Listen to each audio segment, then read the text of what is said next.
Assalamualaikum warahmatullahi wabarakatuh. Saudara seiman yang dirahmati oleh Allah, bagaimana nih kabar hari ini? Masih rindu sama ilmu atau malah rindu sama kabar-kabar enggak bermutu? Masih ingin mengejar ridhonya atau sudah beralih pada iming-iming dunia? Na'udzubillah. Semoga kita selalu berada di atas koridor syariatnya. Saudaraku sekalian yang dirahmati oleh Allah, tahukah kita sudah berapa banyak langkah yang telah kita ukir di atas bumi ini? Dan tahukah kita mana dari langkah kita yang berarti di hadapan Allah? Jangan-jangan kita sudah banyak melangkah, tapi tidak ada satupun yang bernilai kebaikan. Atau jangan-jangan kita adalah manusia-manusia yang bermimpi surga, namun langkah kita tertuju pada neraka. Na'udzubillah. Janganlah kita menjadi manusia-manusia yang polos, yang tidak tahu apa-apa tentang untuk apa kita diciptakan di muka bumi ini. Karena kita pasti sudah mengenal siapa pencipta kita. Dialah zat yang maha agung, dialah zat yang maha sempurna, dan dialah zat yang maha besar. Jadi sangat tidak mungkin kalau Allah menciptakan kita tanpa tujuan apapun. Kita aja sebagai manusia, ketika membuat sesuatu pasti ada tujuannya. Contoh nih, ketika orang membuat baju, tujuannya untuk menutup aurat. Ketika orang membuat makanan, tujuannya tidak lain adalah untuk mengenyangkan perut-perut mereka. Pun demikian orang-orang yang membangun rumah, tujuannya pasti untuk tempat tinggal. Jadi semuanya memiliki tujuan. Lalu sangat tidak mungkin jika kita hidup di dunia ini tidak ada tujuan apapun dari penciptaan kita. Sebenarnya Allah sudah ngasih kita bocoran dalam sebuah ayat yang Allah firmankan, yaitu dalam Quran surah Az-Zariyat ayat 56. Di sana Allah mengatakan, tidaklah aku ciptakan jin dan manusia melainkan untuk beribadah kepada Allah. Jelas ya di sini ya, apa yang harus kita garis bawahi, yaitu beribadah. Jadi Allah menciptakan kita di muka bumi ini adalah untuk beribadah, tidak untuk yang lain. Bukan untuk senang-senang, bukan untuk hura-hura, bukan pula untuk foya-foya.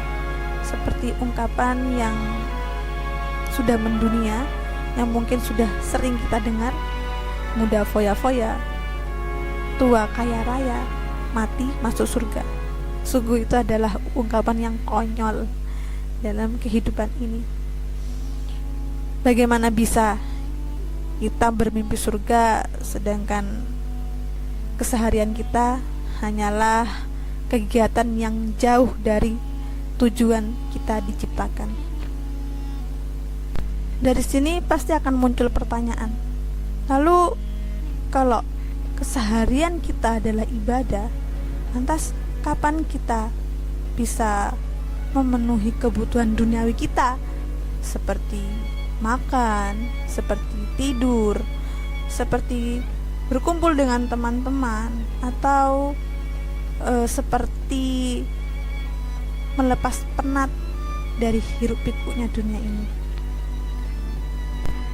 Loh, jangan salah, ibadah itu tidak melulu tentang sholat, tentang zakat, tentang mengaji, tentang puasa, atau bahkan tentang naik haji. Banyak hal yang kelihatannya seperti kegiatan dunia, namun sebenarnya itu adalah ibadah kepada Allah. Apakah itu? Yaitu kegiatan-kegiatan yang memenuhi dua syarat. Yang pertama, kegiatan ini haruslah benar sesuai dengan apa yang dicontohkan oleh Rasulullah. Dan syarat yang kedua adalah kegiatan ini haruslah ikhlas dan niat ditujukan hanya untuk Allah. Ingat, dua syarat ini harus terpenuhi, tidak hanya salah satu. Kalau kita lihat di syarat pertama, ada kata benar sesuai dengan yang dicontohkan oleh Rasulullah. Lalu bagaimana kita tahu bahwa kegiatan itu adalah benar? Maka ada kegiatan lain yang harus kita penuhi, yaitu menuntut ilmu. Kita harus banyak mengumpulkan sakofah, kita harus banyak membaca, kita harus banyak melek atas ilmu-ilmu, khususnya ilmu agama, agar kita bisa membedakan mana sih kegiatan yang benar dan mana sih kegiatan yang salah, agar semua aktivitas kita bisa bernilai ibadah kepada Allah. Demikianlah saudara-saudaraku sekalian, jika kita sudah tahu apa tujuan Allah menciptakan kita di muka bumi ini, maka jangan deh kita cari aktivitas-aktivitas lain yang banyak menguras energi kita, yang banyak mengeluarkan keringat, tapi justru tidak bernilai apa-apa bagi akhirat kita. Ukirlah jejak-jejak kebaikan, ukirlah jejak-jejak ibadah di muka bumi ini sebagai karya terbaik yang kelak kita persembahkan kepada Allah Subhanahu wa taala. Wallahu a'lam bishawab. Assalamualaikum warahmatullahi wabarakatuh.